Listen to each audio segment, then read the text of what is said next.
को powered by techno.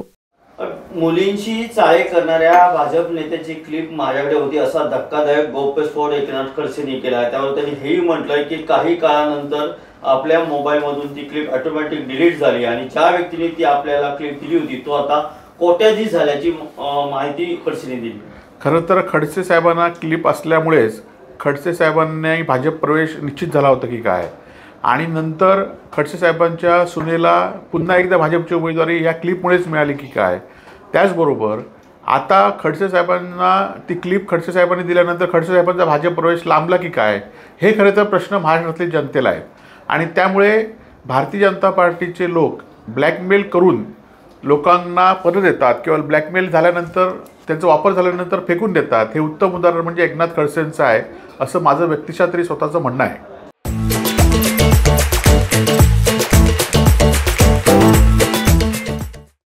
आनंद आश्रमामध्ये काल नोटा उधळल्याचा एक व्हिडिओ जो आहे तो बाहेर आलेला आहे। खरं तर आनंद आश्रमामध्ये हजारो शिवसैनिक घडलेत। आनंद दिघेंच्या माध्यमातून, आनंद दिघेंच्या सहवासातून त्यावेळी शिवसैनिक घडलेत आणि त्यांनी समाजसेवा करण्याचं काम केलं। परंतु आता जे शिवसैनिक दिघेंचं नाव फोटो लावून जे शिवसैनिक असतात ते खरं तर बारमधले शिवसैनिक होते आणि ते आता हे उघड झालेत की ते शिवसैनिक दिघे साहेबांच्या विचाराचे नव्हते। नाहीतर बदलापूरमधली घटना दिघे साहेबांच्या कार्यक्षेत्रामध्ये अशा बदलापूरसारख्या घटना झाल्याच नसत्या।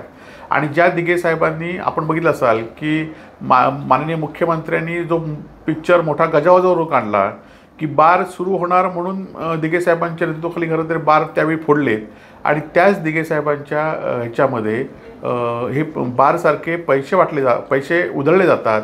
ही खरं तर दिघे साहेबाचाच अपमान या शिवसैनिकांनी, जे स्वतःला शिवसैनिक समजतात ते खरे शिवसैनिक नाही आणि त्यांनी अपमान केलेला आहे।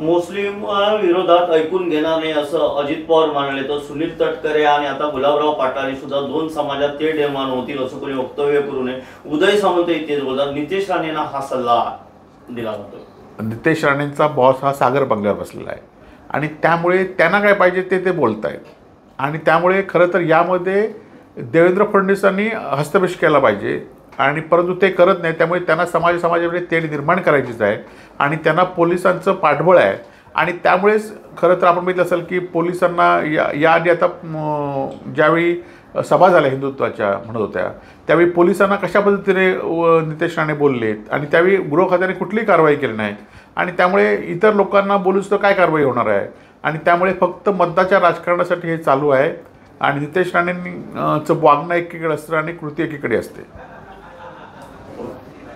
को पावर्ड बाय टेक्नो।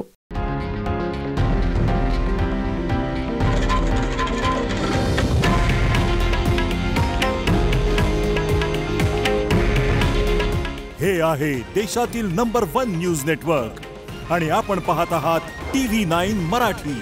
काळजी तुमची, हित महाराष्ट्राचं।